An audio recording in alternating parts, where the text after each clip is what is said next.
everybody. How's it going? Happy to be here with you. Or Monday, August 4th.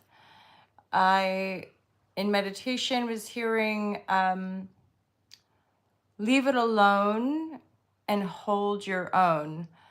And that can be to do with our relational dynamics, holding space for things rather than reacting or getting too involved in other people's drama, or certainly oppositional energy. We have an Aquarian full moon happening on the 9th of August, and there's traces back to the different lunation cycles. And Aquarian signature is so much about our freedom to be authentic, our freedom to be who we are, but often for the collective. So, and that is opposing, obviously, Leo, with the sun in Leo, and our ability to shine, our ability to be who we are authentically, and how that connects to the greater good. So we really are endeavoring a greater self-awareness and autonomy of being who we are, expressing how we want to express, and obviously from the ultra love perspective, endeavoring to not do harm to other people and holding our own, right? Like being able to know ourselves, be ourselves within the kind of local community and the people that we surround ourselves with, the people that we're working with. And I got my journal out. You can get that at the shop. You guys know that. Patrons get this first ad-free first access. They also get exclusive content, access to the Be the Change courses. And I'm now doing a discount for local people in the community as well. So feel free to reach out if you want that discount code. And or if you're in the local community, you want to have a one-to-one kind of yoga session or reading, feel free to reach out. That applies. Okie dokie. So let's get into the cards and see what the cards have to say for us this week. August 4th to the 10th, this week ahead for the Aquarius full moon energy signature. What are the messages for this collective? Divine guidance and loving clarity. What are the most importante messages for this collective? Divine guidance. Loving clarity, that's the intention that come through when I started doing professional readings. I've been reading since 2019. I'm an intuitive reader. I work with clients online. I do a lot of yoga, meditation, and breath work with clients. And obviously I weave together the tarot readings for additional spiritual insight, a broader perspective. And I do offer intuitive transit chart readings. So I look, if you have your birth time and place of birth, I can look at the current astrological transits and weave or cross-reference with the tarot to see what the messages are. There's often really valuable insight with the astro. So divine guidance and loving clarity. What are the messages? It's so funny. I caught a title of an astro reading about this week ahead, how we are moving forward. We are choosing new things. We have that capacity. We have that awareness now to choose new things. So, and that is come through here with the Fool card. So the Fool card is brand new beginning, kind of feeling refreshed, feeling renewed, feeling like we have the power to step into new terrain, stepping into new territory. I'm noticing the white flower in the Fool card. He's got this white flower, which is representing a sense of innocence, again, renewal.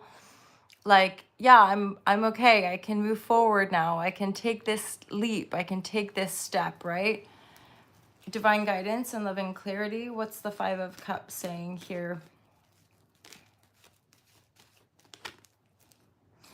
So this is, because of the direction of the cards, the Fool card is ushering us to step into these new energies, right? Like, for example, what I was saying of leave it alone and hold your own. So, the holding your own and leaving it alone is our ability to detach from either past cycles of injustice and grief and loss and go in a different direction. Like, I'm not going to focus on that anymore, or I'm not going to get involved in that drama anymore. I do feel it's more like relational with regards to the way we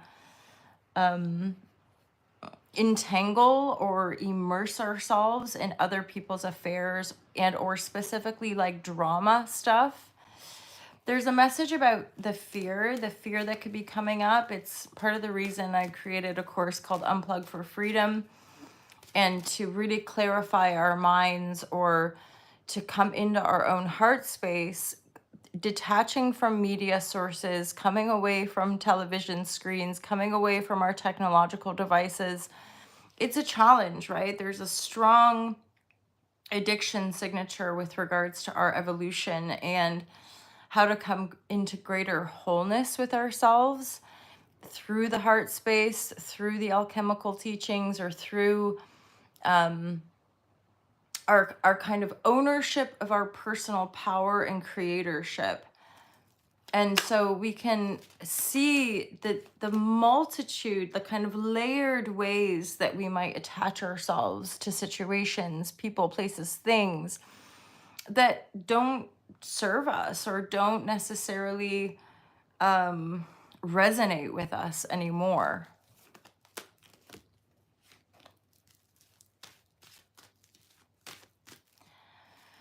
Ooh, very, very kind of final as far as, again, how it's resonating, but walking away from things that we're not moving forward. These are aspects like of emotional investment that we're not going to be invested in anymore. For some of us, it could be work related as well. Yeah, like and again, this is more than likely a past thing in the recent past that we've released, let go of. Like, I don't really want to have anything to do with that thing anymore, that way of working, that project, that situationship, whatever it might be, that's already been released. We are letting go of that. And again, maybe there's a few little reflective reverbs or, phantom energies, as it were, that are helping us to process and grieve the losses here.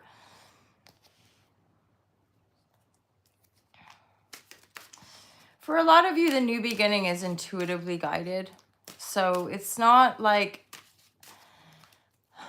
it will feel inspired. It will feel worthy, right? Like, it's not just impulsively taking some new beginning. It feels like, no, this is definitely the direction that my heart is calling me. I don't want to work in situations where I'm draining my energy anymore. I don't want to invest in people, places, and things that have no reciprocity or, don't come back in any way. Injustice, right? So when it comes to like investing or working in situations that are not good for our society or certainly not good for ourselves, right?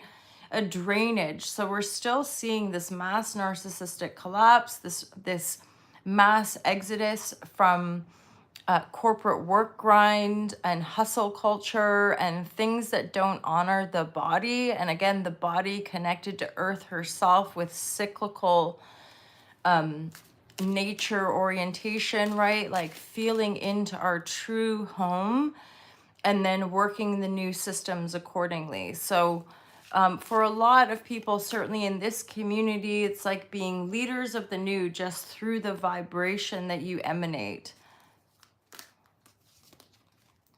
I'm getting a message too about like cross sort of collaboration. We will continue to see. Actually, I was getting a download last night.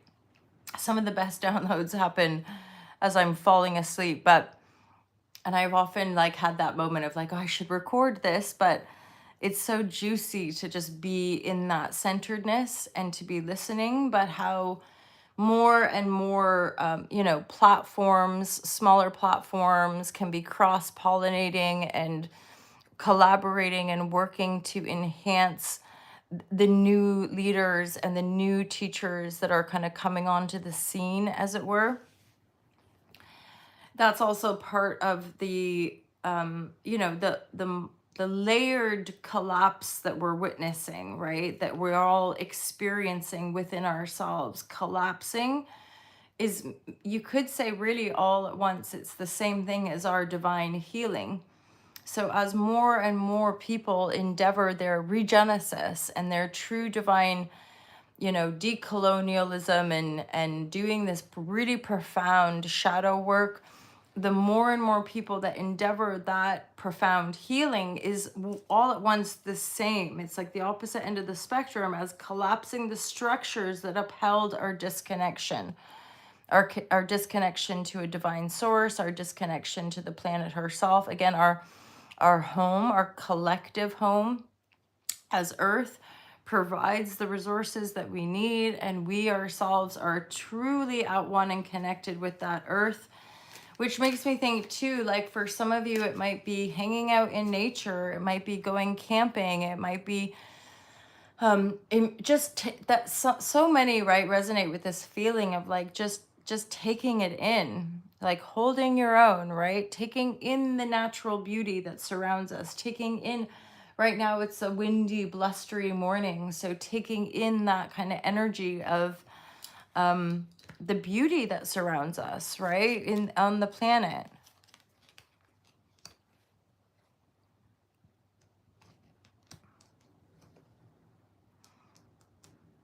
So the cards are really reflecting this final, very nice actually, yeah, this final release point.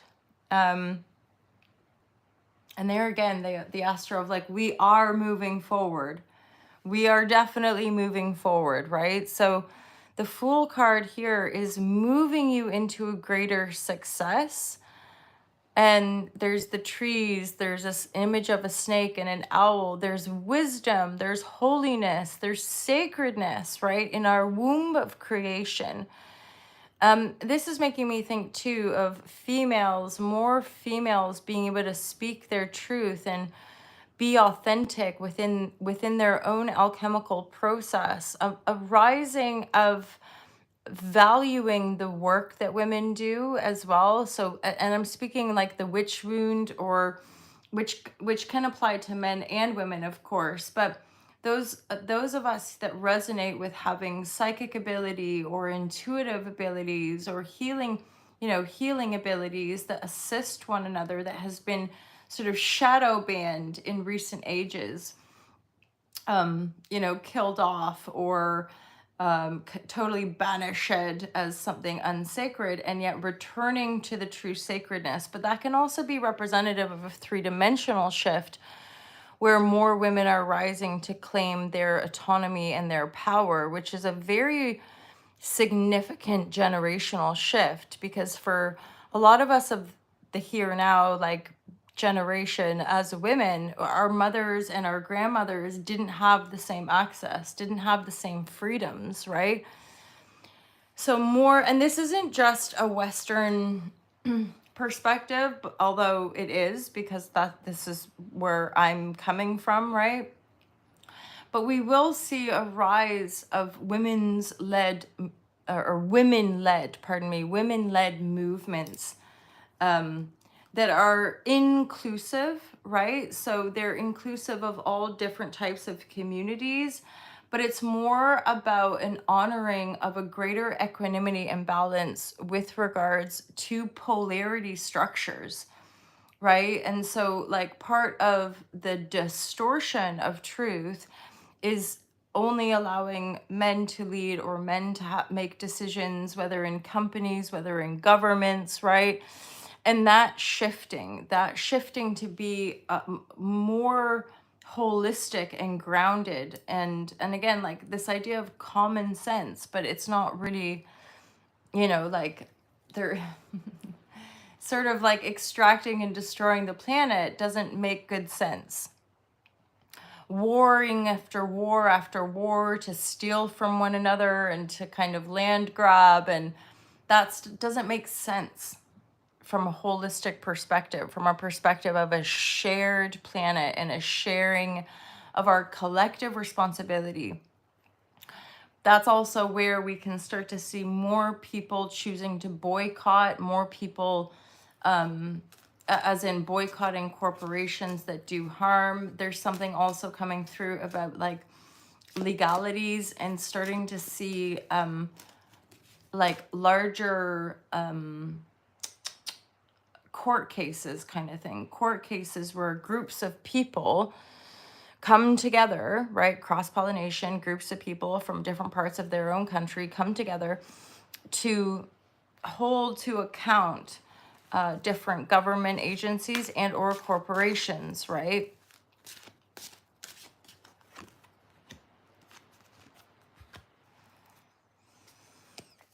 Okay, so for some of you, as you so it's all this reading is really pointing to taking the new beginning, right? And the new beginning here, for some of you, yes, there's going to be creative success. So there's going to be a uptick more than likely of, I don't know, like work opportunities, recognition on some level, just moving forward with a greater sense of confidence and wisdom and insight with regards to who you are and how you show up in the world.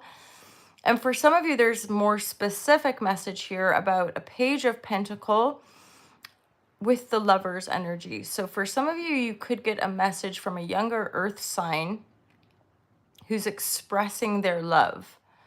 Capricorn, Taurus, and Virgo. But I see that Lover's energy also as a Gemini signature. So for some of you, there's a Gemini energy possibly. Again, this is somebody who wants to express their love. They might be somebody who watches you. This card has been coming up a fair bit over the previous weeks, the 10th house authority, which also resonates with this sense of new beginning, in innocence, right? In a greater healedness, in finally feeling the courage or the will or the energy to move away from the things that we know we're releasing: injustice, right? Losses, pouring our cups into things that have no return, and finally feeling a greater authority in the work and our presence in the world, right? And that also is such a profound thing about like knowing thyself. For a lot of us, it's more to do with just having authority over yourself, which means we've healed a lot of the energy of self-rejection and betrayal and self-abandonment. And that comes through in many different ways, but certainly things like people pleasing, where we just do things to make somebody else feel good, but it doesn't feel authentic for ourselves, right?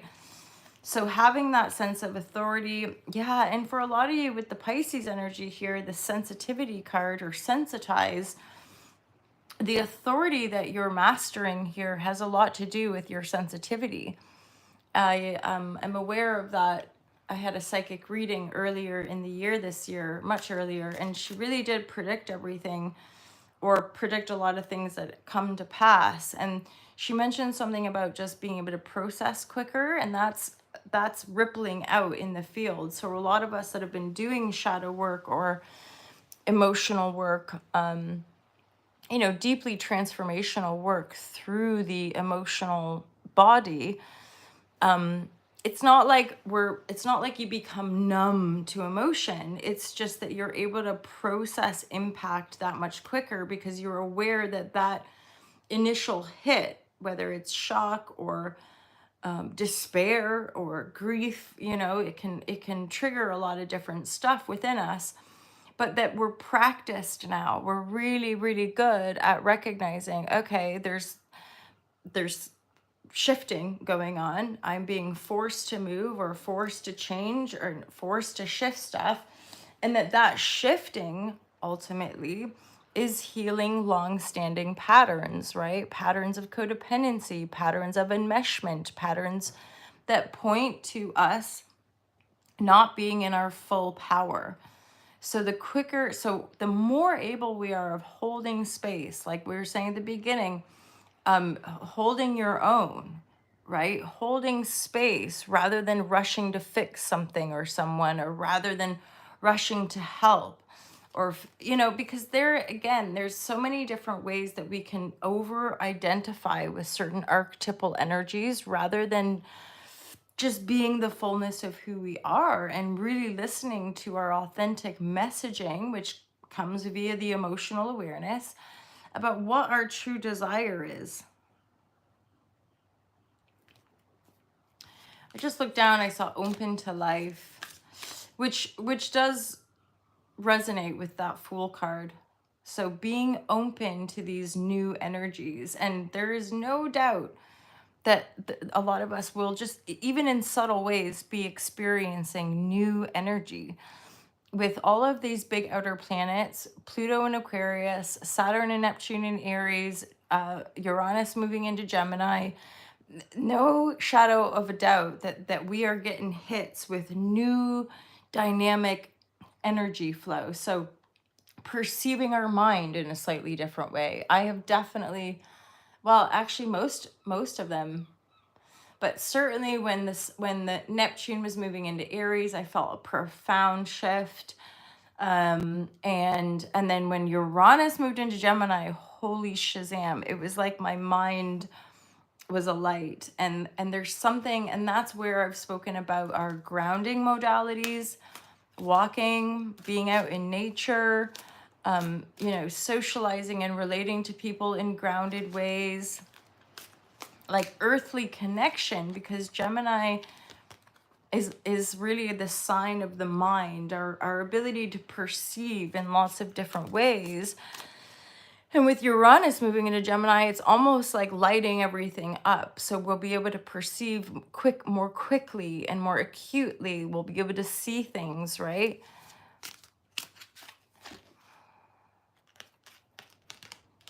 The labyrinth, and I'm hearing the labyrinth of the mind. So this idea of quickening, and that I'll speak to that because that's pretty much what this whole channel and the mish of Alta Love is about, is the awakening of humanity. It's a paradigm shift. So, and that, way back in 2001, when I had my very profound and early awakenings, it was an insight of paradigm shift that, we can sort of fixate on these individual problems. Oh, the government, oh, the economy, the banking system. We can overly attach to certain problems, but actually it's a very divine ordering. It's a very divine process that naturally this humanity is awakening to a greater divinity as part of an ushering movement into a different era, a different age.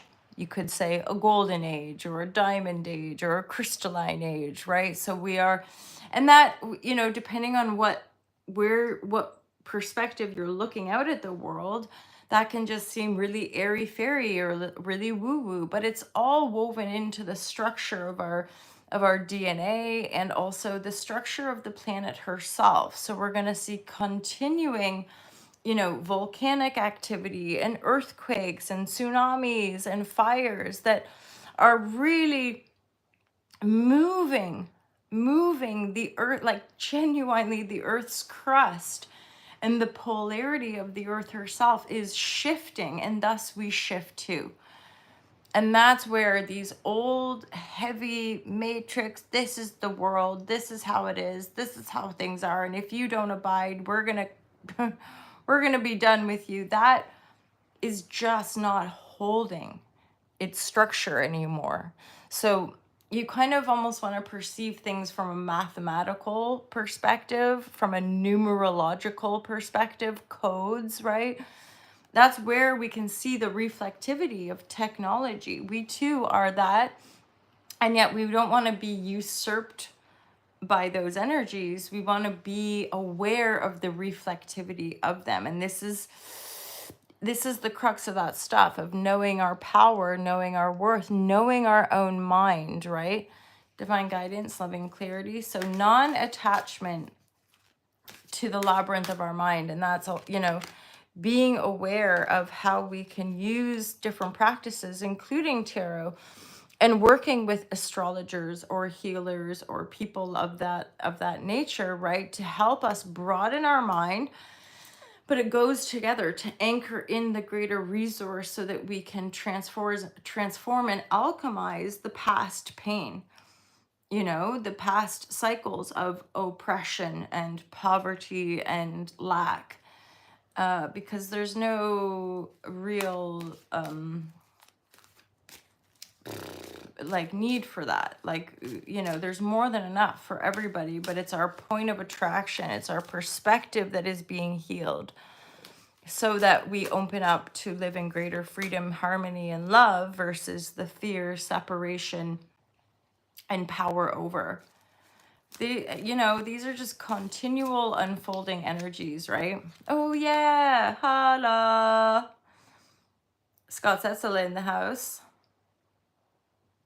So that's the abundance card. So any of you guys that are maybe worried about money or worried about abundance, I wouldn't worry about it with that card there. I'm hearing you're sitting pretty.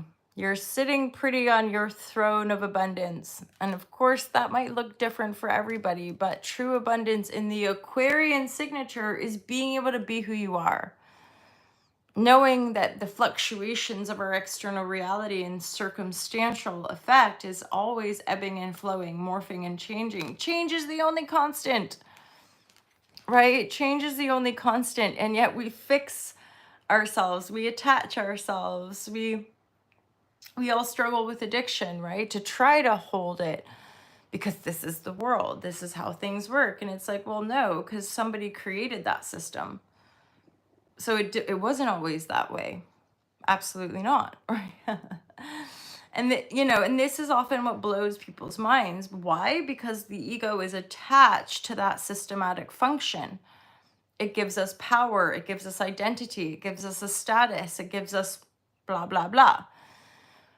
And that therefore we're attached to it, thinking it's who we are. But the truer who we are is much deeper on a soul level. And this is also what paradigm shift is pointing to, is a broader and more profound sense of connectivity to the cycles, and that's both cosmic and planetary. It's all connected, right? This is where we get into that sort of multidimensionality or aspect of a unified field where we have access to all these parallel timelines. You know, because truly in that regard, the parallel timelines are reflective of what we perceive as the past and the future. It's all kind of running in a kind of parallel stream of consciousness. That's why we begin, you know, different parts of our awakening journey can bring us into stargates, and thus a remembrance of our consciousness being seated in different star systems, right? We talk about Arcturus, we talk about Pleiades, we talk about the different star systems. There's definite a place for when we're healing certain structures in our body, and by body I mean our entire field of energy. We can become aware of these different timelines that are vibrating in different systems to help lighten our load, right? Because some of it we might be carrying that we don't need to carry anymore, and that's the function of all the different kind of you could say really intuitive, like people coming awake into their intuitive abilities. Then that unlocks more people into theirs, right? This is through remembrance. This is through just an open mind.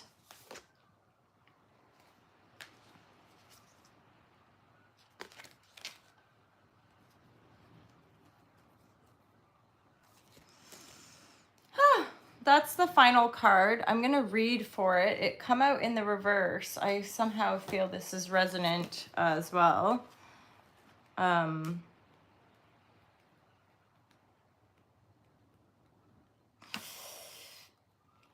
Yeah, because I've been really feeling that desire. I had a really lovely evening yoga practice last night. Um, and as I'm settling into a new home, just that groundedness and like going for walks down to the water without the phone, and really committing to my daily meditation and journaling, you know, writing, coming back into that. I'm just, everything has shape shifted. It's really wild. So the Dharana, and it come out reverse. So I want to read that. This is from the 8 stages of yoga, single focused concentration.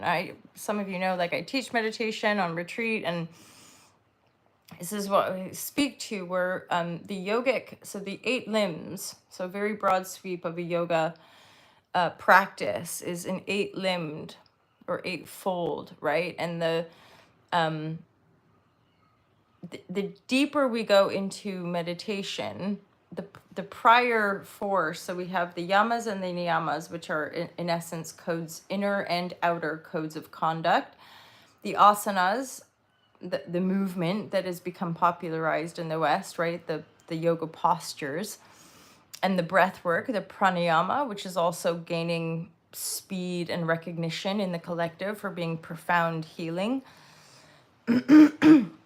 So those 4 limbs are in essence the groundwork and the foundation to be able to sit in meditation for longer periods of time, because over all the years of teaching, that is a regular thing that comes up. And I get it too, where sitting for extended periods in a proper seated meditation practice, oftentimes the body, like, let alone the mind and the fluctuations of the mind, but the body itself can actually go through, it can be painful. That's what I'm saying. So the practice of the asanas with the breath work, right, help us to sit for longer. So dharana, it's what,